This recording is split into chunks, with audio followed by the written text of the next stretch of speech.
এই যে আপনারা কিতাবটি দেখতেছেন, এই কিতাবটির মধ্যে 4টি দলিল আছে। ঈদের নামাজ হলো 12 তাকবীরে। এটা কিন্তু আবার এই কিতাবটি কিন্তু রেজাউল করিম আবরার কাছে আছে, কিন্তু এখানে কিছু 4টি দলিল, খুবই শক্তিশালী দলিল।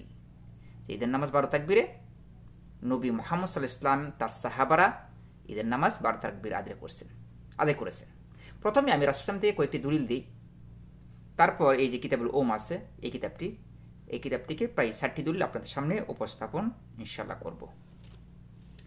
প্রথম দলিল, হাদ্দাসানা হিশামুন ইবনু আম্মার হাদ্দাসানা আব্দুর রহমান ইবনু সাদ ইবনে আম্মার ইবনে সাদ মুআজ্জিন রাসূলুল্লাহ সাল্লাল্লাহু আলাইহি ওয়াসাল্লাম হাদ্দাসানি আবি আন আবিহি আন জাদ্দিহি আন্না রাসূলুল্লাহ সাল্লাল্লাহু আলাইহি ওয়াসাল্লাম কানা ইউকাব্বিরু ফিল ঈদাইন ফিল উলা সাবআন ক্বাবলা আল কিরাআতি ওয়া ফিল আখিরাতি খামসান ক্বাবলা আল কিরাআত। এটা আবু দাউদের হাদিস নাম্বার 1277।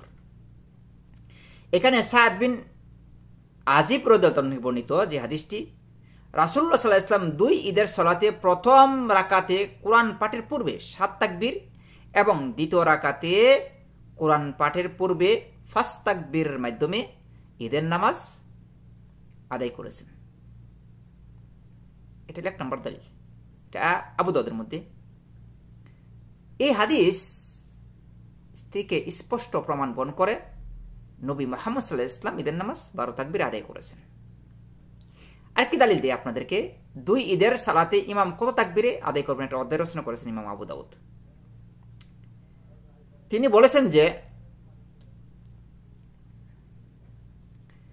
যে আন আমর ইবনে শুআইব আন আবিহি আন জাদ্দিহি আন্না রাসূলুল্লাহ সাল্লাল্লাহু আলাইহি ওয়াসাল্লাম কাব্বারা ফি সালাতিল ঈদ সাবআন ওয়া খামসান। এটা 1278 নম্বর হাদিস, 1200 এটা 78 নম্বর হাদিস, আর আগেরটা হলো 1277 সম্ভবত 7 নম্বর হাদিস। যে নবী মুহাম্মদ সাল্লাল্লাহু আলাইহি ওয়াসাল্লাম তিনি কি করেছেন, ঈদের নামাজের মধ্যে তিনি তাকবীর দিয়েছেন কত, প্রথমে কি 60টি, পরে 5টি তাকবীর দিয়েছেন, পরে 5টি তাকবীর দিয়েছেন। এই হাদিস আর এরকম অসংখ্য হাদিস আছে। এই হাদিস থেকে স্পষ্ট প্রমাণ বহন করে যে আবু দাউদের মধ্যে, ইবনে মাজার মধ্যে আর অন্যান্য কিতাবের মধ্যে যে ঈদের নামাজ নবী ইসলাম 12 তাকবীরে আদায় করেছেন, 6 তাকবীরে নয়, যেভাবে হানাফিরা যেভাবে আদায় করে। তবে এই হাদিসগুলা আপনি কি যদি হানাফিদেরকে দেন, তারা কি গ্রহণ করবে না? গ্রহণ করবে না। কেন গ্রহণ করবেন? কারণ মূলত কত হইল যে তারা গ্রহণ করবেন এই জন্যই না যে তারা তাদের যে তাদের আকাবিরকে তারা মানে ছাড়তে পারবে না। যেমন ভাবে আপনি ধরুন মুক্কার কাফিররা তাদের বাপদাদারকে যেমন ভাবে ছাড়তে পারেনি, ঠিক তদ্রুপভাবে যারা হানাফি তাদের আকাবিরদেরকে তারা ছাড়তে পারবে না। এই জন্য তারা কি এগুলি গ্রহণ করবে না। তবে জনসাধারণ কিন্তু যখন জনসাধারণের কাছে স্পষ্ট হয়ে যাবে না এটা রাসূলের সুন্নাত না 6 তাকবীর বরং 12 তাকবীরে, ইনশাআল্লাহ আশা করি তারা ফিরে আসবে ইনশাআল্লাহ। আর আমি এই কিতাবটি কিন্তু রেজাউল করিম আবরার কাছে আছে, এটা কিতাবুল ওম, এটা ইমাম শাফি রাহিমাহুল্লাহ তিনি প্রায় অনেকগুলো মানে হাদিস এনেছেন, তিনি তার কিতাবের মধ্যে যে ঈদের নামাজ 12 তাকবীর আদায় করতে হবে। আমি প্রথমে একটা হাদিস দিই। আখবারনা রবিউ কল আখবারনা শাফিঈ কল আখবারনা মালিক আন নাফি মাওলা ইবনে উমর قال شهدت الفطر والأضحى مع أبي هريرة رضي الله عنه فكبر في الركعة الأولى 7 تكبيرات قبل القراءة وفي الآخرة 5 تكبيرات قبل القراءة। এই হাদিসটা ইমাম মালিক বর্ণনা করেছেন, মুসান্নাফ ইবনে আব্দুর রাজ্জাক এবং মুসান্নাফ ইবনে আবি শাইবার মধ্যে বর্ণনা করেছেন। এখানে বলেছেন আবু হুরায়রা রাদিয়াল্লাহু আনহু সাথে তিনি নামাজ আদায় করেছেন। ইবনে ওমরের দাস নাফে, তিনি একজন তাবিন মানে কি যারা সাহাবাদেরকে দেখেছেন। আর এই যে নামাজ আদায় করেছিল তিনি মদিনাতে নামাজ আদায় করেছিল রাসূলুল্লাহ সাহাবী আবু হুরায়রা। তখন তিনি বলতেছেন, এই যে নাফি বলতেছেন যে আমি আবু হুরায়রা রাদিয়াল্লাহু আনহু কি করেছেন, প্রথম তাকবীরে তিনি 60টি তাকবীর দিয়েছেন। প্রথমে তিনি 60টি তাকবীর দিয়েছেন, পরে 5টি তাকবীর দিয়ে ঈদের নামাজ আদায় করেছেন কবলা কিরাআতি মানে কিরাত পাঠ করার আগে, মানে সূরা ফাতিহা পাঠ করার আগে। এই হলো দালিল ইমাম শাফিঈ রাহিমাহুল্লাহ যে ঈদের নামাজ 12 তাকবীর আদায় করতে হবে। তিনি প্রথম যে দালিল দিয়েছেন তার মধ্যে এটা একটা। আরেকটি দাল দিয়েছেন ইমাম শাফি রাহিমাহুল্লাহ। এগুলিকে কিন্তু খণ্ডন করা মানে অসম্ভব, এই হাদিসকে খণ্ডন করা। হানাফিরা শব্দ একত্রিত হয়ে যায় হানাফি, তবে এই হাদিসকে ভুল প্রমাণ করতে পারবে না যে হাদিসটা দুর্বল।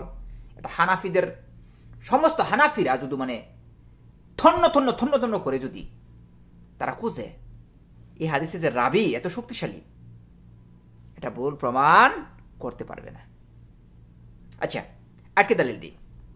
আখবারনা রবিও কল আখবারনা শাফি কল আখবারনা ইব্রাহিম কল হাদ্দাসানি জাফর ইবনে মুহাম্মদ আন্না নবী সাল্লাল্লাহু আলাইহি ওয়াসাল্লাম ও আবা বকরিন ওয়া উমরা কাব্বারু ফিল ঈদাইন ওয়াল ইসতিসকা সাবআন ওয়া খামসান ওয়া সাল্লু ক্বাবলা আল খুতবাতি ওয়া জাহারা বিল কিরাআতি। যে রাসূল সাল্লাল্লাহু আলাইহি ওয়াসাল্লাম সাহাবী কয়জন? আবু হুরায়রা, রাসূল সাল্লাল্লাহু আলাইহি ওয়াসাল্লাম সাহাবী, আবু বকর, উমর এবং রাসূলুল্লাহ সাল্লাল্লাহু আলাইহি ওয়াসাল্লামের সাহাবী আলী বিন আবি তালেব রাদিয়াল্লাহু আনহু এবং রাসূলুল্লাহ সাল্লাল্লাহু আলাইহি ওয়াসাল্লাম তারা কি করেছেন? যদি তারা ইস্তেসকার নামাজ আদায় করত এবং ঈদের নামাজ আদায় করত, তাহলে তারা প্রথম 60টি তাকবীর দিতেন, পরে 5টি তাকবীর দিয়ে ঈদের নামাজ এবং ইস্তেসকার নামাজ আদায় করতেন। ইমাম শাফি এই দলটি এনেছেন যে ঈদের নামাজ 12 তাকবীর, ফাঁস এবং 7, প্রথম 7 এরপর ফাঁস, এই হলো 12 তাকবীরে ঈদের নামাজ আদায় করতেন। এই হাদিসটি আখরাজাহুল বাইহাকি ফি মাআরিফাতিস সুনানি ওয়াল আসারি, হাদিসটি এনেছেন। এই হাদিসটি ইমাম বাইহাকি রাহিমাহুল্লাহ কিতাবও এনেছেন। রাসূল ইসলাম তার সাহাবারা আবু বকর, উমর এবং আলী বিন আবি তালেব রাদিয়াল্লাহু আনহু ঈদের নামাজ 12 তাকবীর আদায় করেছেন। আপনি কি বিশ্বাস করতে পারেন? এত হাদিস থাকার পরও আবু হানিফা মাযহাবের লোকেরা এটা মানে না। এটা একটা ভয়াবহ বিষয়। এটা কি ভয়াবহ বিষয়? আরেকটা হাদিস দিই, কিতাবুল উমের মধ্যে 477 নম্বর হাদিস, 78 নম্বর হাদিস। আখবারনা রবিউ কল আখবারনা শাফি কল আখবারনা ইব্রাহিম আন জাফর আন আবিহি আন আলী রাদিয়াল্লাহু আনহু আন্নাহু কাব্বারা ফিল ঈদাইন ওয়াল ইসতিসকা সাবআন ওয়া খামসান ওয়া জাহারা বিল কিরাআত। রাসূলুল্লাহ সাল্লাল্লাহু আলাইহি ওয়াসাল্লামের সাহাবী আলী বিন আবি তালেব রাদিয়াল্লাহু আনহু ঈদের নামাজের মধ্যে এবং ইস্তিসকার নামাজের মধ্যে তিনি 7 তাকবীর এবং 5 তাকবীরের মাধ্যমে আদায় করতেন ঈদের নামাজ। আলী বিন আবি তালেব রাদিয়াল্লাহু আনহু রাসূল সাল্লাল্লাহু আলাইহি ওয়াসাল্লামের 4 নম্বর খলিফা। এই হাদিসটি এনেছেন মারিফাতুল সুনানি ওয়াল আসারি, ইমাম বাইহাকি রাহিমাহুল্লাহ। আপনি কি করে বলেন ভাই, রাসূল সাল্লাল্লাহু আলাইহি ওয়াসাল্লামের সুন্নাতকে ছেড়ে দিয়ে আপনি কিভাবে আবু হানিফার ফতোয়া গ্রহণ করেন? আমার তো মাথার মধ্যে, ব্রেনের মধ্যে এটা আসেই না।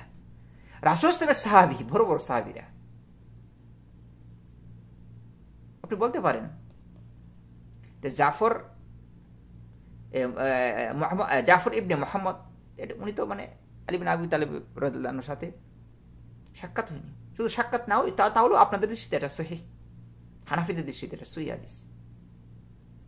তারপর আরেকটি হাদিস এনেছেন আখবারনা রবিউ কল আখবারনা শাফি কল আখবারনা ইব্রাহিম কল হাদ্দাসানি ইসহাক ইবনে আব্দুল্লাহ আন উসমান ইবনে উরওয়া আন আবিহি আন্না আবা আইয়ুব ওয়া যায়েদ ইবনে সাবিত রাদিয়াল্লাহু আনহুমা আমারা মারওয়ানা আইয়ুকাব্বিরা ফি সালাতিল ঈদ সাববান ওয়া খামসান। রাসূল সাল্লাল্লাহু দুই সাহাবী, একজনের নাম হলো আইয়ুব, আবু আইয়ুব, আরেকজনের নাম হলো যায়েদ ইবনে সাবিত রাদিয়াল্লাহু আনহু। এই দুজনই আদেশ করেছেন মারওয়ানকে যে তুমি 7 তাকবীর এবং 5 তাকবীরের মাধ্যমে ঈদের নামাজ আদায় করবে। রাসূল সাল্লাল্লাহু দুই সাহাবী, যায়েদ ইবনে সাবিত বড় বড় সাহাবীরা, আর কি আর হলো আবু আইয়ুব রাদিয়াল্লাহু তাআলা আনহুমা, তারা দুজনে কি 7 তাকবীরে ঈদের নামাজ আদায় করার জন্য মারওয়ানকে মদিনার মধ্যে ঈদের নামাজ আদায়ের জন্য 7 এবং 5 তাকবীর 12 তাকবীর আদেশ করেছেন। এতগুলো সাহাবীদের কাউল, এতগুলো সাহাবীদের বক্তব্য আছে এবং তারা নামাজ আদায় করেছেন ঈদের নামাজ 12 তাকবীরে। আর হানাফিরা তারা 6 তাকবীরে ঈদের নামাজ আদায় করে। এটা একটা আজীব বিষয়। মাঝে মাঝে মনে হয় তারা যখন রাসূল সাল্লাল্লাহু সাহাবীদের বিরোধী, মাঝে মাঝে মনে হয় রাসূল সাল্লাল্লাহু হাদিস বিরোধী তারা হানাফিরা। এজন্য আশা করি আমরা যারা জনগণ, আমাদের উচিত এই বিষয়গুলো মানুষদেরকে জানিয়ে দেওয়া। ইনশাআল্লাহ আশা করি মানুষ সুন্নাতের দিকে আসবেই। আল্লাহু আ'লাম।